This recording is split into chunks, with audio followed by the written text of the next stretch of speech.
ఎన్నికలు పగడ్బందీగా నిర్వహిస్తామన్న సీఈఓ, ఎన్నికల కోడ్ పక్కాగా అమలు చేస్తామన్న వికాస్ రాజ్. తెలంగాణలో పలు ప్రాంతాల్లో అకాల వర్షం, తడిసిన పంట, మరో 3 రోజులు వర్షాలు. తొలి రోజు ప్రశాంతంగా 10వ తరగతి పరీక్షలు, స్టూడెంట్స్ కి బస్సుల్లో ఫ్రీ జర్నీ కల్పించిన ఆర్టీసీ. నిర్లక్ష్యానికి గురైన భీమా ప్రాజెక్టుకు మహార్దశ, 18 ఏళ్ల పెండింగ్ పనుల పూర్తికి 10 కోట్లు మంజూరు. వరంగల్ శివారులో ఆస్ట్రేలియా పక్షుల సందడి, విదేశీ అతిథులతో కోలాహలంగా అమ్మవారిపేట.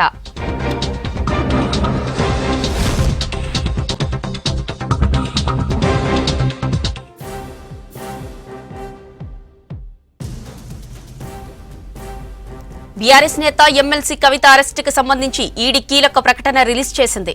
లిక్కర్ కేసు, అరవింద్ కేజ్రీవాల్, మనీష్ సిసోడియాలతో కలిసి కుట్ర చేసినట్లు తెలిపింది. కవిత ఇంట్లో సోదాలు చేస్తుండగా కవిత బంధువుల ఆటకం కల్పించారన్న ఈడీ చెప్పింది. కవిత ఆప్ లీడర్లతో కలిసి లిక్కర్ పాలసీని లీక్ చేశారని ప్రకటనలో పేర్కొంది. 100 కోట్లకు అక్రమంగా ఆప్ నేతలకు చేర్చారని తెలిపారు ఈడీ అధికారులు. లిక్కర్ కేసులో ఇప్పటి వరకు 15 మందిని అరెస్టు చేసినట్లు తెలిపింది. ఢిల్లీ లిక్కర్ స్కామ్ లో 128.79 కోట్లు సీజ్ చేసినట్లు ఈడీ పేర్కొంది.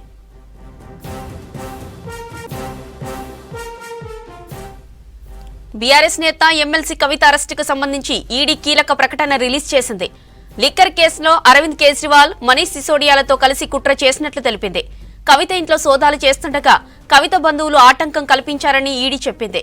కవిత ఆప్ లీడర్లతో కలిసి లిక్కర్ పాలసీని లీక్ చేశారని ప్రకటనలో పేర్కొంది. 100 కోట్లకు అక్రమంగా ఆప్ నేతలకు చేర్చారని తెలిపారు ఈడీ అధికారులు. లిక్కర్ కేసులో ఇప్పటి వరకు 15 మందిని అరెస్టు చేసినట్లు తెలిపింది. ఢిల్లీ లిక్కర్ స్కామ్ లో 128.79 కోట్లు సీజ్ చేసినట్లు ఈడీ పేర్కొంది. మరిన్ని డీటెయిల్స్ మదార్ అందిస్తారు. Madar, ED official statement updates ఏంటి? కవిత అరెస్టుకు సంబంధించి అరెస్టు జరిగిన నాటి నుంచి అలాగే అంతకుముందు లిక్కర్ పాలసీకి సంబంధించినటువంటి వ్యవహారంలో ఇప్పటివరకు చోటు చేసుకున్నటువంటి పరిణామాలను పూర్తి స్థాయిలో విశ్లేషిస్తూ ఒక అఫీషియల్ నోట్నైతే కొద్దిసేపటి క్రితమే ఈడీ కార్యాలయం విడుదల చేసింది. దాంట్లో మొన్న ఆమెను అరెస్ట్ చేసినటువంటి రోజు ఆమె ఇంట్లో సోదాలు నిర్వహిస్తున్నటువంటి సమయంలో ఆమె కుటుంబ సభ్యులు, సోదరుడు అడ్డుకున్నారు అనేటువంటి అంశాన్ని కూడా అందులో మెన్షన్ చేశారు. ఆ తర్వాత 16వ తారీఖున కోర్టు, రౌజ్ అవెన్యూ కోర్టు ముందు హాజరుపరిచిన తర్వాత 23వ తారీఖు వరకు కూడా ఆమెను కస్టడీకి ఇచ్చినటువంటి అంశాన్ని అందులో మెన్షన్ చేశారు. వాటితో పాటు లిక్కర్ పాలసీకి సంబంధించి, లిక్కర్ పాలసీ రూపకల్పనకు సంబంధించిన అనేక అవకతవకలు జరిగాయి. దాంట్లో 100 కోట్ల రూపాయలకు సంబంధించి ఆమ్ ఆద్మీ పార్టీకి ఇచ్చినటువంటి వ్యవహారాన్ని అందులో కోట్ చేశారు. దాంట్లో కవితకు సంబంధించి రిమాండ్ రిపోర్ట్లో ఇచ్చినటువంటి కస్టడీ పిటిషన్లో పేర్కొన్నటువంటి అంశాలు కావచ్చు, అలాగే ఇప్పటివరకు జరుగుతున్నటువంటి పరిణామాలను కూడా దాంట్లో చెప్పారు. ముఖ్యంగా ఇప్పటివరకు ఎంతమంది అరెస్ట్ అయ్యారు, కేసుకు సంబంధించినటువంటి వివరాలను కూడా దాంట్లో కోట్ చేశారు. ఇప్పటి వరకు మనీష్ సిసోడియా, అలాగే విజయ్ నాయర్, సంజయ్ సింగ్ తో పాటు మొత్తంగా ఈ కేసుకు సంబంధించి 15 మందిని అరెస్ట్ చేసినట్టుగా ఈడీ తెలిపింది. ఇక దేశవ్యాప్తంగా ఈ కేసుకు సంబంధించి ఢిల్లీ, హైదరాబాద్, చెన్నై, ముంబైతో సహా దేశవ్యాప్తంగా 245 ప్రాంతాల్లో ఈడీ సోదాలు నిర్వహించినట్టుగా ప్రకటించారు. ఈ కేసుకు సంబంధించి ఒక ప్రాసిక్యూషన్ కు సంబంధించినటువంటి ఒక కంప్లైంట్, దాంతో పాటు ఒక 5 అనుబంధ ఛార్జ్షీట్లకు సంబంధించినటువంటి దాఖలు చేసినట్టుగా కూడా దాంట్లో మెన్షన్ చేశారు. ఓవరాల్ గా ఈ క్రైమ్ ద్వారా 128 కోట్ల 79 లక్షల రూపాయల వరకు అవినీతి జరిగింది. దానికి సంబంధించినటువంటి తాత్కాలిక అటాచ్మెంట్స్ అనేది కూడా కోర్టుకి ఇచ్చినట్టుగా కూడా ఓవరాల్ గా అయితే దాంట్లో తెలిపారు. ఈ కేసుకు సంబంధించి 2 అటాచ్మెంట్ ఆర్డర్లు అనేది కూడా ఇచ్చినట్టుగా వారు ప్రకటించారు. ఆమ్ ఆద్మీ పార్టీకి సంబంధించి కిక్ బ్యాగ్లకు సంబంధించి కవిత ఆదేశాల మేరకే ఇప్పటివరకు 3 కీలకమైనటువంటి అంశాలు ఇందులో శరత్ చంద్రారెడ్డి, అరుణ్ రామచంద్ర పిల్లై, అలాగే మాగుంట రాఘవ, మాగుంట శ్రీనివాస్, ఈ 4తో పాటు కవితకు సంబంధించినటువంటి పిఏ అశోక్ కౌశిక్, వీరిచ్చినటువంటి స్టేట్మెంట్ల ఆధారంగానే కవితను అరెస్ట్ చేసినట్లుగా ఈడీ ప్రకటించింది. అయితే కస్టడీ పిటిషన్కు సంబంధించి దాంట్లో కొన్ని చాటింగ్కి సంబంధించినటువంటి వివరాలు కావచ్చు, అలాగే ఇప్పటి వరకు కస్టడీలో ఉన్నటువంటి ఈ 5గురు ఇచ్చినటువంటి స్టేట్మెంట్లను కూడా ఉటంకించారు. దాంట్లో మాగుంట శ్రీనివాస్ రెడ్డి ఇప్పటి వరకు కవిత ఆదేశాల మేరకే తాను 25 కోట్ల రూపాయలు చెన్నై నుంచి ఢిల్లీకి పంపించినట్టుగా ఆయన అంగీకరించారు. దానికి సంబంధించి ఆయన అప్రూవర్గా మారుతూ ఆయన స్టేట్మెంట్ ఇచ్చారు. మరొక వైపు అరుణ్ రామచంద్ర పిల్లై ఆయన కూడా కవితకు సంబంధించి తాను కవిత ప్రాక్సీగా ఉన్నాను, కవితనే దీనికి సంబంధించినటువంటి ఫేస్గా ఉన్నారు, ఆమె సూచనల మేరకే ఇండో స్పిరిట్లో కావచ్చు, లేకపోతే ఈ ఢిల్లీ లిక్కర్ పాలసీ రూపకల్పనకు సంబంధించిన చర్చల్లో తాము భాగమయ్యామనేటువంటి మాటను కూడా ఆయన చెప్పినట్టుగా ఈడీ మొన్న ఇచ్చినటువంటి కస్టడీ పిటిషన్లో వారు పేర్కొన్నారు.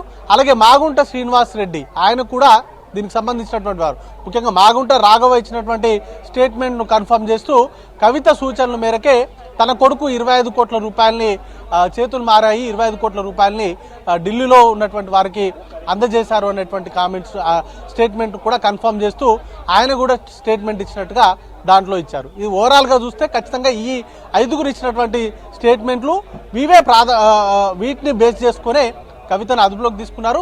వాటికి సంబంధించే ఇప్పటి వరకు విచారణ అంతా కూడా జరిపింది, వాటి చుట్టూనే విచారణ జరిగింది అనేటువంటిది అంశాన్ని కూడా ఈడీ స్పష్టం చేసింది. ముఖ్యంగా సౌత్ గ్రూప్కు సంబంధించి ఢిల్లీలో ఉన్నటువంటి ఆమ్ ఆద్మీ పార్టీకి సంబంధించిన కీలక నేతలు మనీష్ సిసోడియా, అరవింద్ కేజ్రీవాల్, అలాగే సంజయ్ సింగ్తో పాటు విజయ్ నాయర్, ఇతర నాయకులతో వీరు మీటింగ్లు జరిపారు. వాటికి సంబంధించినటువంటి ఫేస్ టైంలో మాట్లాడారు. అలాగే ఢిల్లీలో కూడా కొన్ని హోటల్స్లో వీరు సమావేశమయ్యి పాలసీకి సంబంధించిన రూపకల్పనలో వీరికి అనుకూలంగా నిర్ణయాలు తీసుకునేలాగా వీరు చేశారు. ఆ సందర్భంగా డబ్బులు అనేది కూడా 100 కోట్ల రూపాయల కిక్ బ్యాక్స్ అనేది కూడా చేతులు మారాయి. వాటిని అప్పుడు ఎన్నికల్లో, ముఖ్యంగా పంజాబ్ ఎన్నికలు జరిగాయి, అదే సమయంలో గోవాలో కూడా ఆమ్ ఆద్మీ పార్టీ పోటీ చేసింది.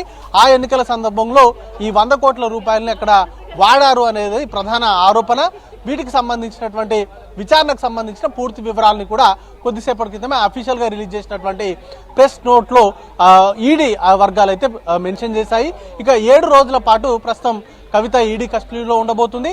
దాంట్లో ఇప్పటికే ఇద్దరు, విజయ్ నాయర్ అలాగే మరొక వ్యక్తి అరుణ్ రామచంద్ర పిల్లై, ఇద్దరిని కూడా కన్ఫ్రంటేషన్ పద్ధతిలో విచారణ చేయాలని ఇప్పటికే నోటీసులు అనేది కూడా ఇచ్చారు. దానికి సంబంధించిన విచారణ అనేది కూడా ఈ 2-3 రోజుల్లోనే ఉండేటువంటి అవకాశం ఉంది. కవిత ఇచ్చేటువంటి సమాధానం, గతంలో ఈడీకి సంబంధించిన విచారణలో కవిత 3 రోజులు హాజరయ్యారు.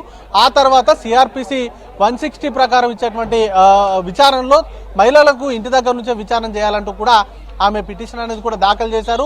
ఆ తర్వాత పలుమార్లు ఈడీ నోటీసులు ఇచ్చినా కవిత హాజరు కాలేదు. సుప్రీంకోర్టులో సబ్జుడిస్ గా ఉంది. దానిపైన సుప్రీంకోర్టు ఇచ్చేటువంటి నిర్ణయం మేరకు తన హాజరయ్యేటువంటి అంశం పైన హాజరవుతానంటూ కూడా ఆమె గతంలో ఈడీ అధికారులకు చెప్పారు. రేపు దానిపైన విచారణ అనేది కూడా ఉండబోతుంది. అలాగే 21వ తారీఖున ఢిల్లీ లిక్కర్ స్కామ్ కు సంబంధించి అరవింద్ కేజ్రీవాల్ ని విచారణకు రావాల్సిందిగా కూడా సమన్లు జారీ చేశారు. ఒకవేళ ఆయన కూడా హాజరైతే కవితను అలాగే ఇటు అరవింద్ కేజ్రీవాల్ ను కూడా కన్ఫ్రంటేషన్ విధానంలో విచారించేటువంటి అవకాశాలు ఉన్నాయి. అయితే 21వ తారీఖున అరవింద్ కేజ్రీవాల్ హాజరవుతారా లేదా అనేది కూడా చూడాల్సి ఉంటుంది. ప్రస్తుతానికి లిక్కర్ స్కామ్ కు సంబంధించి బయట ఉన్నటువంటి కీలకమైనటువంటి వ్యక్తి అరవింద్ కేజ్రీవాల్ మాత్రమే. ఆయనను విచారిస్తేనే ఈ కేసుకు సంబంధించి పూర్తి స్థాయిలో ఒక పిక్చర్ అనేది వస్తుందని కూడా ఈడీ వర్గాలు భావిస్తున్నాయి. దాంతోపాటు సుప్రీంకోర్టుకు సంబంధించి తీర్పు కూడా ఉంది. సాధ్యమైనంత త్వరగా, ముఖ్యంగా 6 నెలలలోపు ఈ కేసును కూడా విచారణ పూర్తి చేయాలంటూ కూడా గతంలోనే కోర్టు చెప్పింది. ఈ మేరకు త్వరితగతిన విచారించాలని కూడా ఈడీ భావిస్తున్నప్పటికీ అరవింద్ కేజ్రీవాల్ కవిత మొన్నటి వరకు కూడా సహకరించలేదు అనేది ఈడీ వర్గాలు చెప్తున్నాయి. అయితే ఇప్పుడు ఈడీ కస్టడీలోనే కవిత ఉన్నటువంటి నేపథ్యంలో ఇప్పటి వరకు అరెస్ట్ అయి ఉన్నటువంటి జ్యుడిషియల్ కస్టడీలో ఉన్నటువంటి నిందితులు ఇచ్చేటువంటి సమాచారాన్ని కవిత ప్రశ్నించేటువంటి అవకాశం ఉన్నట్టుగా తెలుస్తా ఉంది. Right, thank you Madar.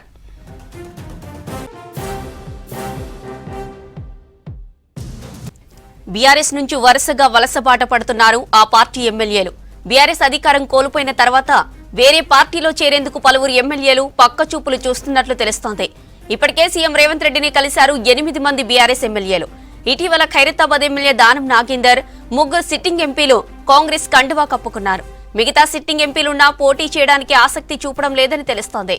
త్వరలో కొత్త ప్రభాకర్ రెడ్డి, సునీత లక్ష్మారెడ్డి, తెల్లం వెంకట్రావు, గూడెం మహిపాల్ రెడ్డి, కాల యాదయ్య, ప్రక్షా గౌడ్, మాణిక్రావు కాంగ్రెస్ గూటికి చేరుతారని ప్రచారం జరుగుతోంది. బీఆర్ఎస్ లీడర్ల జంపింగ్స్ సంబంధించి డీటెయిల్స్ సత్యం అందిస్తారు. సత్యం, కాంగ్రెస్ లోకి మరెంతమంది వచ్చే అవకాశం ఉంది?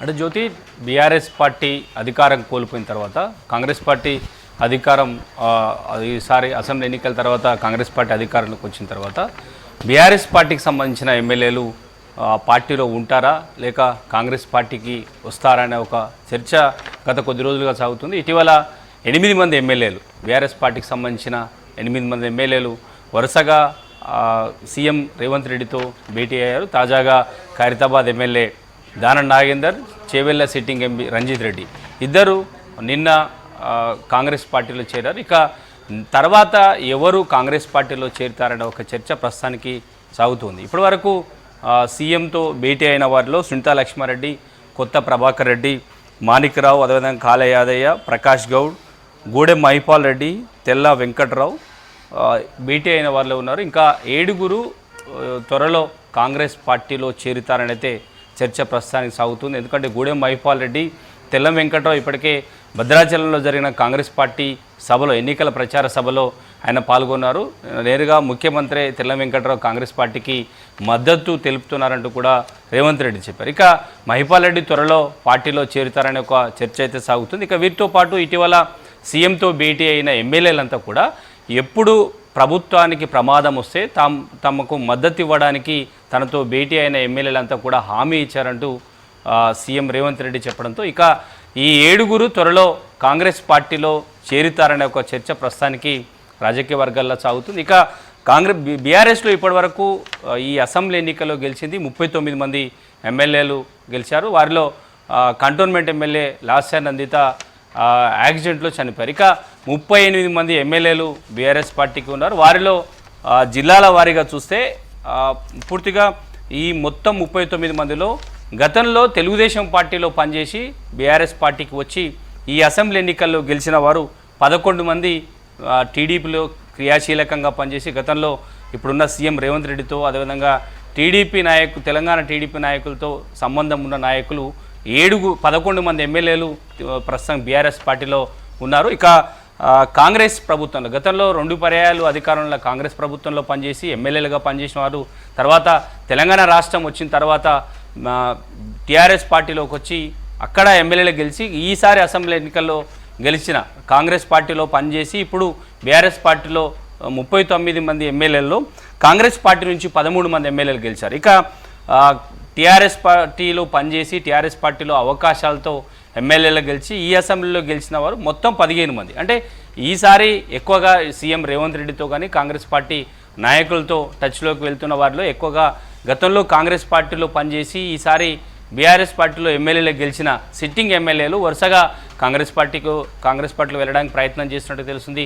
గత తెలంగాణ రాష్ట్రం ఏర్పడిన తర్వాత కాంగ్రెస్ పార్టీని వీడి బీఆర్ఎస్లోకి వచ్చిన ఎమ్మెల్యేలంతా కూడా తిరిగి సొంత గూటికి చేరే ఒక ప్రయత్నం చేస్తున్నట్టుగా తెలుస్తుంది. ఇక టీడీపీలో గతంలో పనిచేసిన వారు ఇప్పుడు ప్రస్తుతానికి బీఆర్ఎస్ పార్టీలో ఎమ్మెల్యే గెలిచి సిట్టింగ్ ఎమ్మెల్యేలు కూడా ముఖ్యమంత్రి రేవంత్ రెడ్డి గతంలో తెలుగుదేశం పార్టీలో పనిచేశారు. ఆయనకున్న అనుభవం, ఆయనతో పాటు చాలామంది ప్రస్తుతానికి కాంగ్రెస్ పార్టీలో వారితో టచ్లోకి వెళ్తున్నారు. వారి ద్వారా వారు కూడా కాంగ్రెస్ పార్టీకి వచ్చే అవకాశం ఉన్నట్టుగా కూడా రాజకీయ వర్గాలు వస్తుంది. ఇక జిల్లాల వారీగా ఒకసారి పరిశీలిస్తే ఆదిలాబాద్ నుంచి, ఆసిఫాబాద్ నుంచి కోవాలక్ష్మి, అదేవిధంగా బోధ్ నుంచి అనిల్ జావేద్ ఇద్దరు ఎస్టీ నియోజకవర్గానికి సంబంధించిన ఎమ్మెల్యేలు ఇప్పుడు ప్రతిపక్షంలో ఉండడానికి ఇబ్బంది పడుతున్నారనే ఒక చర్చ జిల్లాలో సాగుతుంది. వీరు ఇద్దరు కాంగ్రెస్ పార్టీ వైపు రావడానికి అవకాశం ఉందనే ఒక చర్చ ప్రస్తుతానికి ఆదిలాబాద్లో సాగుతుంది. ఇక నిజామాబాద్లో 4 బీఆర్ఎస్ పార్టీ సిట్టింగ్ ఎమ్మెల్యేలు ప్రస్తుతానికి ఉన్నారు.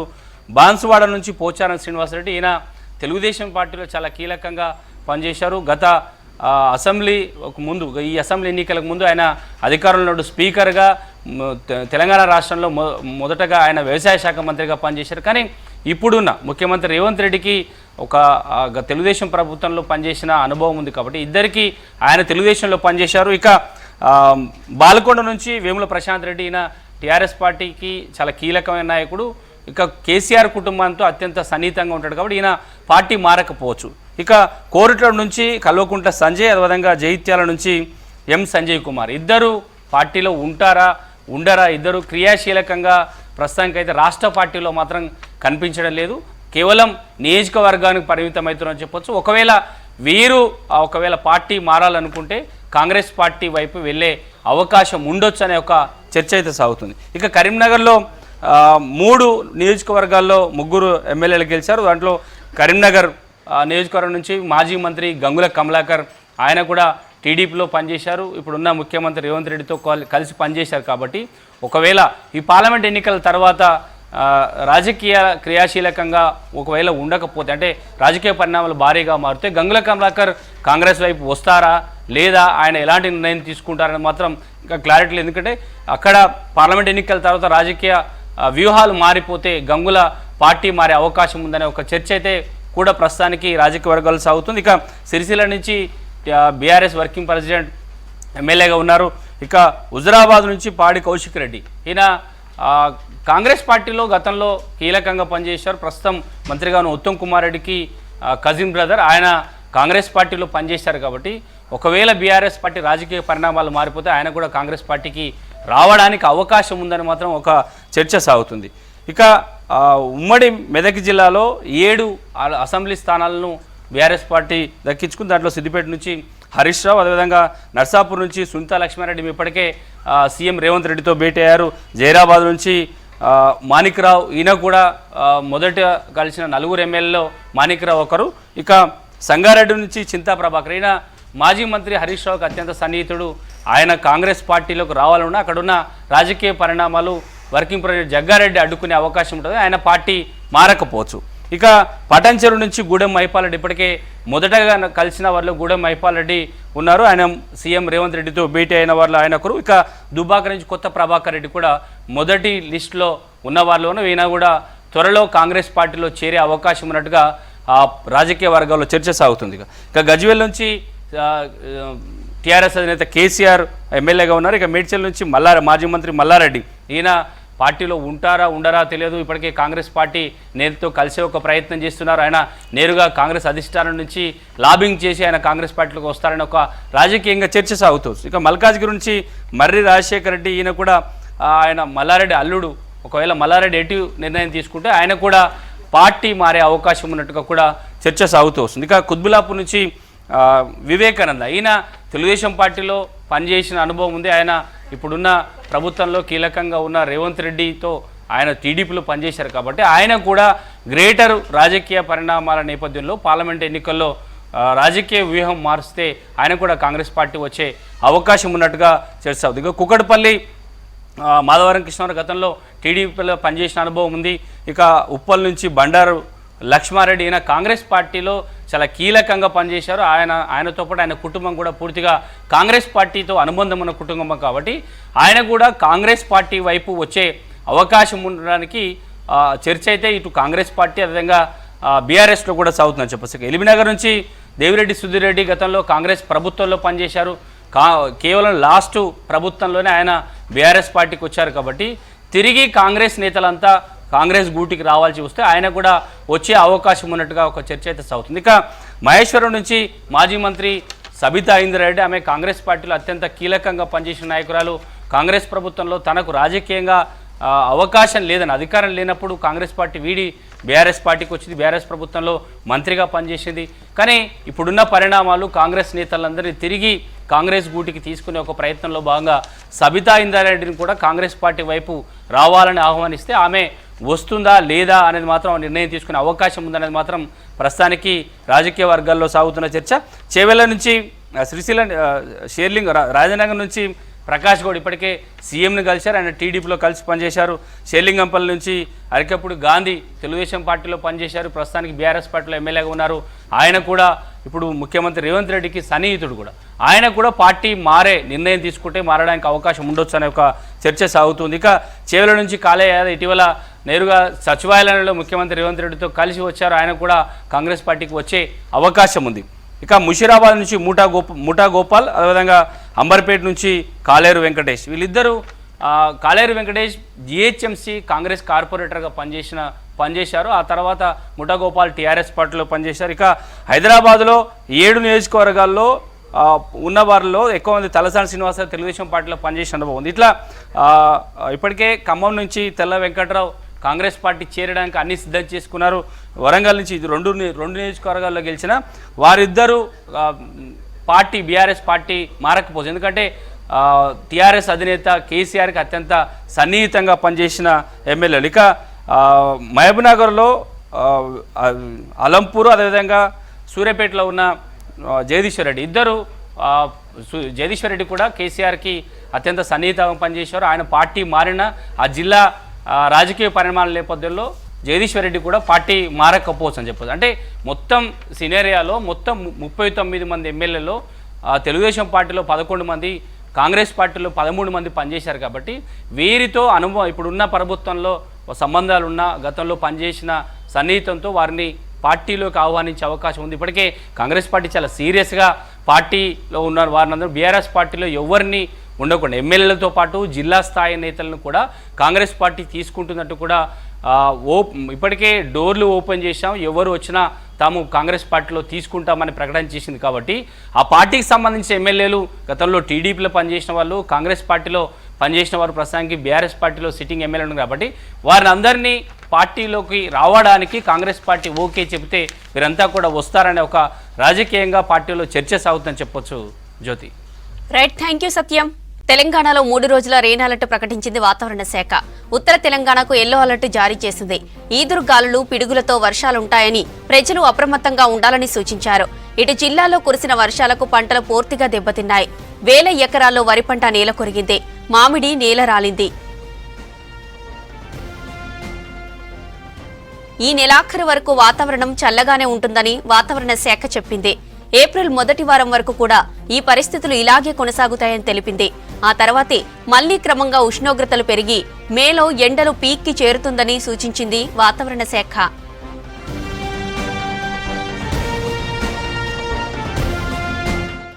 మంచిర్యాల జిల్లా భీమారంలో పర్యటించారు చెన్నూరు ఎమ్మెల్యే వివేక్ వెంకటస్వామి. లక్ష్మీదేవి అమ్మవారి బోనాల్లో పాల్గొన్నారు.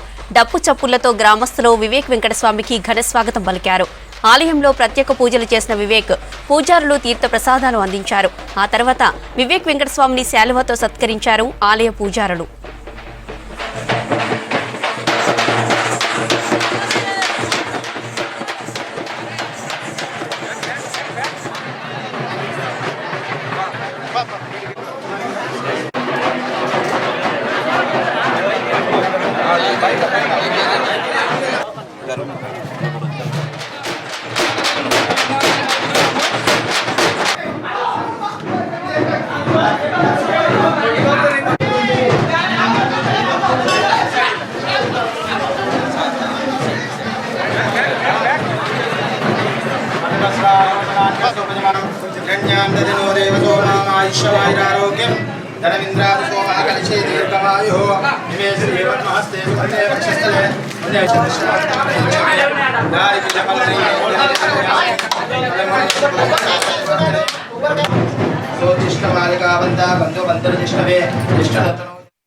పార్లమెంటు ఎన్నికల నిర్వహణకు ప్రతి ఒక్కరూ సహకరించాలన్నారు పెద్దపల్లి జిల్లా కలెక్టర్ ముజ్మిల్ ఖాన్.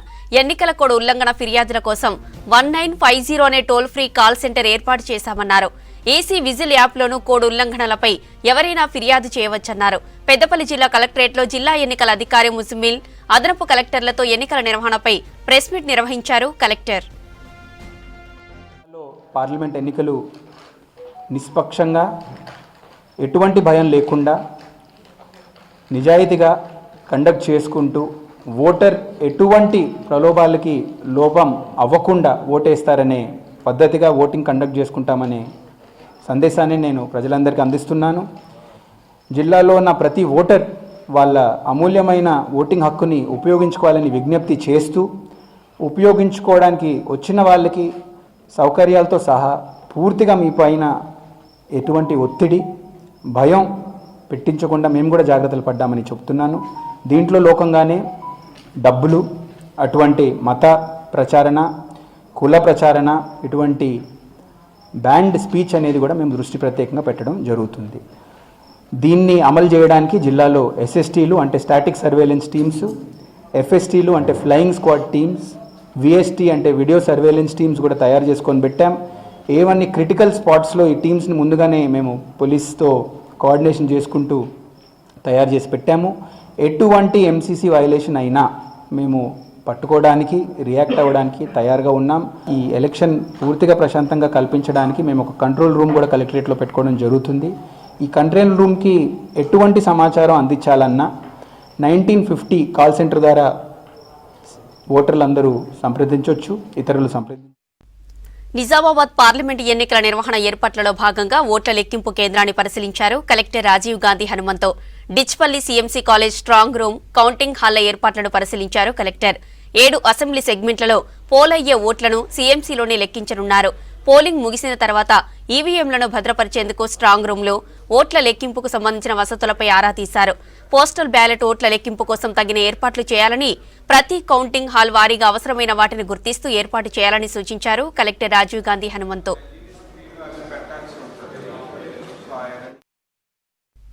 ఇవి bulletin updates. Stay tune to V6 news.